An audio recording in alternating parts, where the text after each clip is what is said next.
Dead meme. Hey everyone, welcome back. I'm going to cover the mountain biome, just a general overview, some of the enemies you can expect, and of course some of the technologies. So let's jump right in. The biggest notable difference of this biome is that it kills you for just being inside of it. So you do have a couple of options. You can hang out near campfires, but if it snowstorms, this campfire is going to go out. You could rely on bonfires.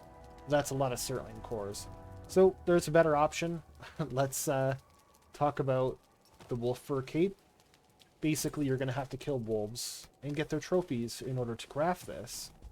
But before you can do that, we'll just move up on the little area I've prepared here. Frost resist potions, or frost resistance mead. If you drink this guy down, you can visit the mountain biome without taking constant damage. And basically you can make this with some of the materials that you've acquired from the swamp biome, the blood bags and a handful of other things.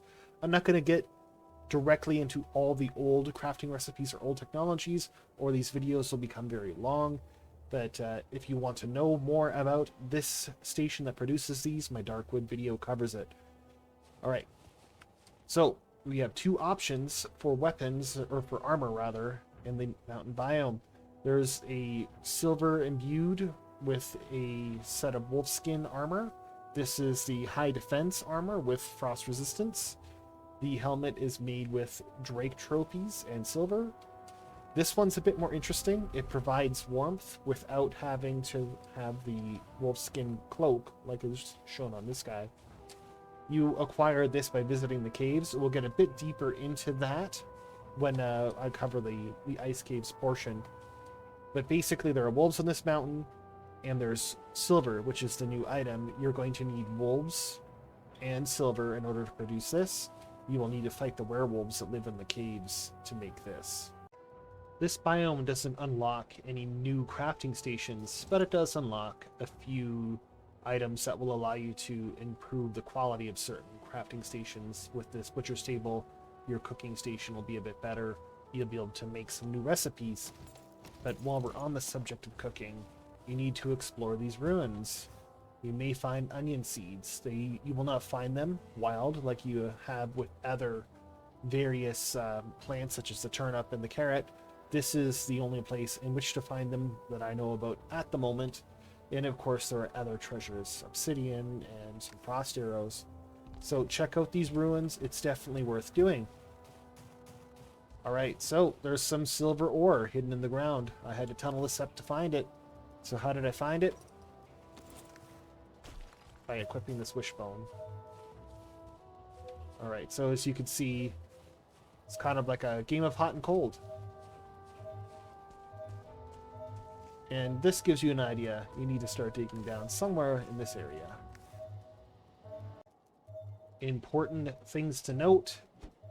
You cannot mine this with the bronze pickaxe. You will require to upgrade to iron, which is the material from the swamp biome.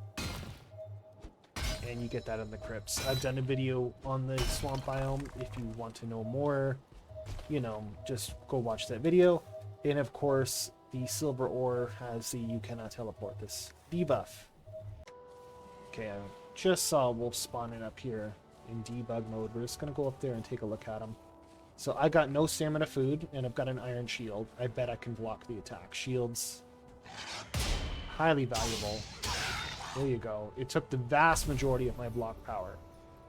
But you're unlikely to encounter a single wolf. That is an anomaly. They will usually be in groups, so be prepared. So now that you've seen the wolf, they basically drop their hides, and they drop their meat. There it is. And you'll be able to cook some new recipes, such as some skewers with some onions. So some new food is on the way, crafting material, and of course their trophies occasionally drop, which will allow you to make this cape, which will make it so you no longer need a potion to be here.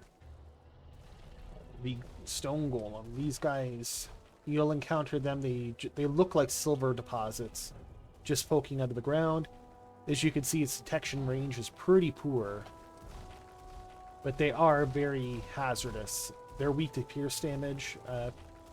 You can melee them, or you can bow them down. It's up to you. They drop items that are primarily optional. Let's let you see its attacks. Yeah, so without any actual food, there's no way I'll be able to block those attacks. So if you wish to challenge him, make sure you've got some good health foods eaten. Alright, so just use the kill command, just so you can see what he drops. He drops these crystals. They're used for an item to help create some rested state and a few other useful things. We'll get a bit deeper into that later on. Another important enemy that you'll encounter here quite a bit is the Drake. They have a ranged attack, a lot of frost damage. They're kind of annoying, but they will drop a trophy which is needed to make the heavy armor helmet for the area. And as well, they drop various glands and whatnot, so you can make your own ice arrows. So let's kill him off.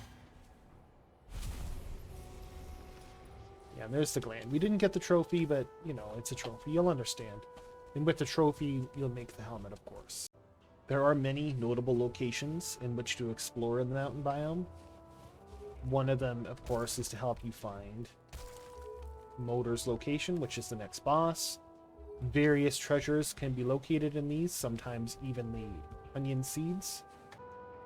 So this is a notable landmark you'll encounter, a little drake nest. This is where you can find some eggs. You're going to need these to spawn the boss. They do eventually respawn, but they're incredibly heavy. So 200 weight, you can't teleport this thing. So there is a strength belt that you can buy when you're in the Darkwood era. And it'll basically give you 450 weight carry instead of the 300.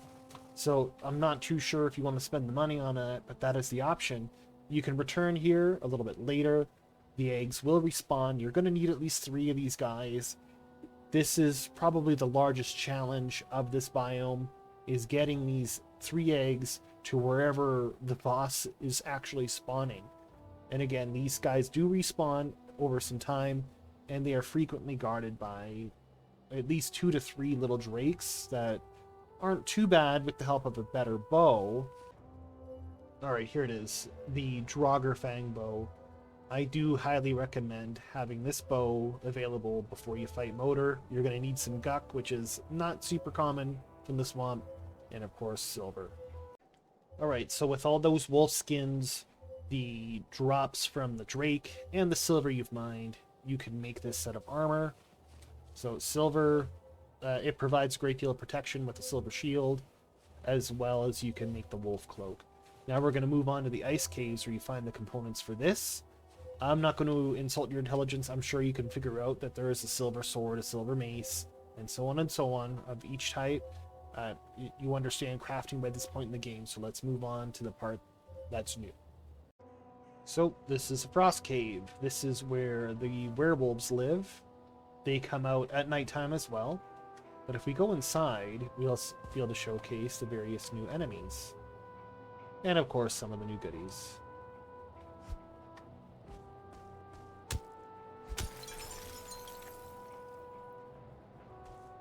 So it's similar to the dungeons in the other biomes. There'll be little things to pick up you can load down your inventory with.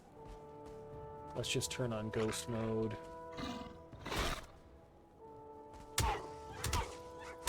Now they do hit rather hard. These are a very dangerous enemy.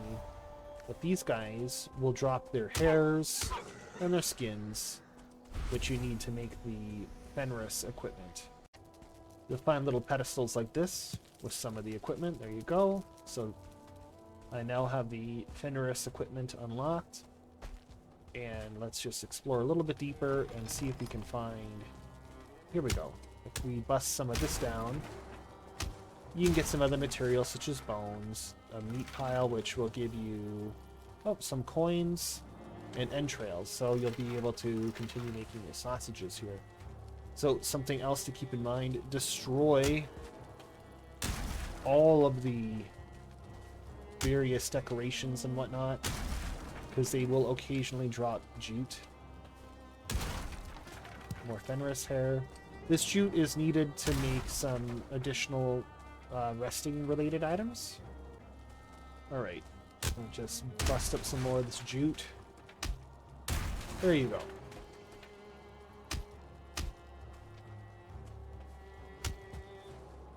And more hair.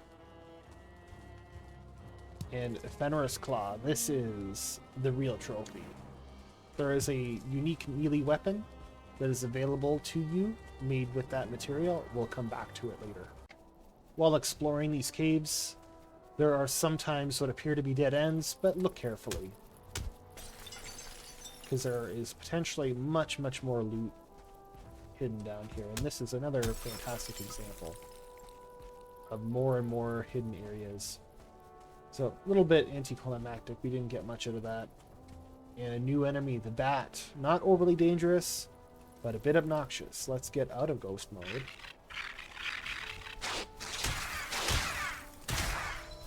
So these guys can become a raid event, which really sucks. They'll murder your chickens in the future when you get them.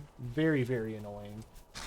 But if you avoid killing them, you will not get the raid event, but good luck. Alright, so back to the only melee weapon I know about, at least, the Flesh Rippers. You'll need several of those Fenris Claws in order to make these. They are relatively rare. You'll be spending a lot of time looking for these, unless you get really unlucky.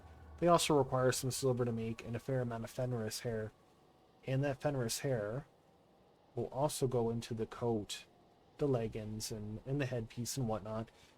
All those boar scraps that you have from hopefully having a nice boar farm will finally be put to use. You'll need some wolf pelts and, of course, Fenris hair to make a Fenris coat armor. And this will also provide you protection from the cold. And just before the little review at the end of the video, this is the boss's platform.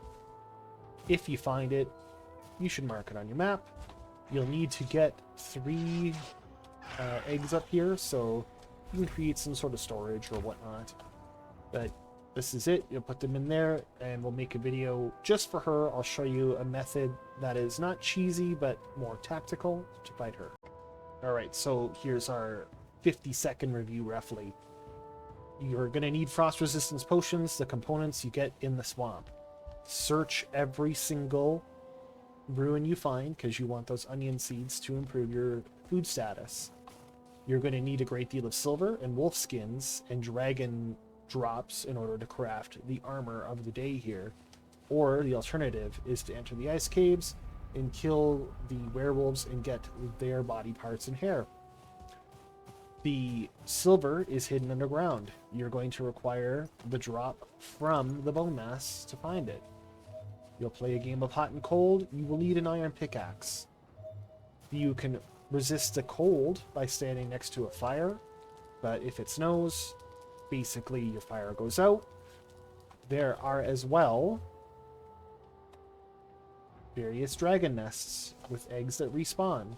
You'll need 3 of these in order to summon Motor and challenge her.